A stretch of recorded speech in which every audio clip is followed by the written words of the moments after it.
Today's stage is certainly hard enough to give a good indication of form, and at the end of it, although we won't know who's going to win overall, we'll have a good idea of who hasn't got the form this year. Let's go and take a closer look at the climbs.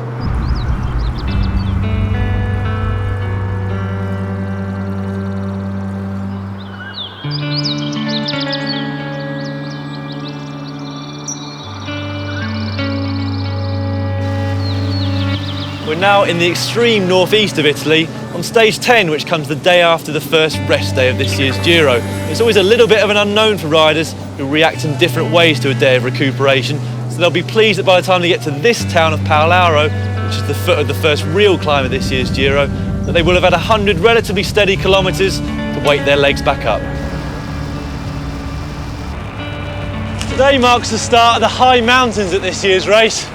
167 kilometres from Cordonon to Alto Piano del Montasio. And along that route, the riders will twice hit an altitude of over 1,500 metres. That's the first time this year they've reached those sorts of heights.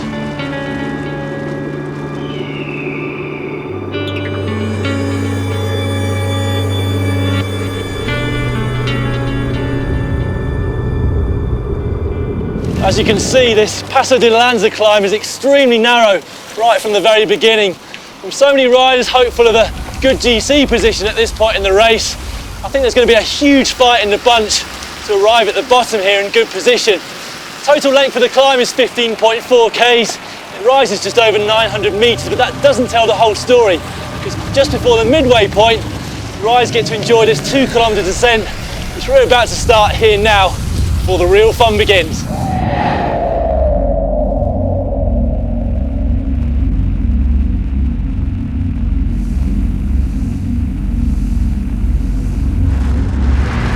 Had that little piece of respite, we're immediately onto this, the hardest section of the climb. 5 kilometres, averaging over 10%, a maximum gradient of 16. This is exactly the sort of place you can expect to see Team Sky setting their usual high tempo on the front, not reacting to any attacks.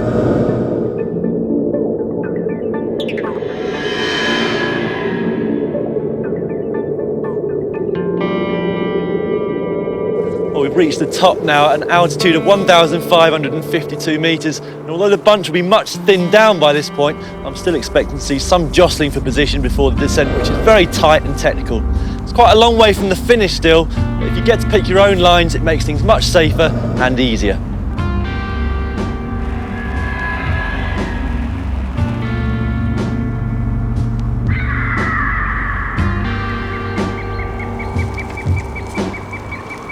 By this point in a Grand Tour, the start already feels like a lifetime ago. So it's quite daunting to think about the fact that you're not even halfway through the race.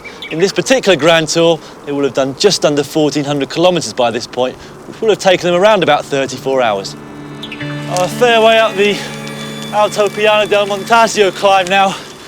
Officially, it's over 21 k's long. In reality, first 11 k's a little more than a full splat, whilst the final 10 k's average 8%. I'm on the steepest section now, which in the profile is 20%, but according to me, it's a bit more than that. Anyway, it's hard, and I'm struggling to talk, so I'll catch up with you later.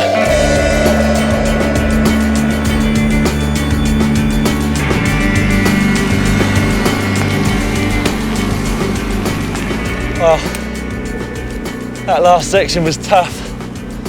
Actually, looking at the profile before I did that, I thought that the riders were just going to be fitting a bigger cassette on the back, but I'm not sure if it's just because I'm not as fit as I used to be, but I think we'll see some riders fitting a compact chain set as well.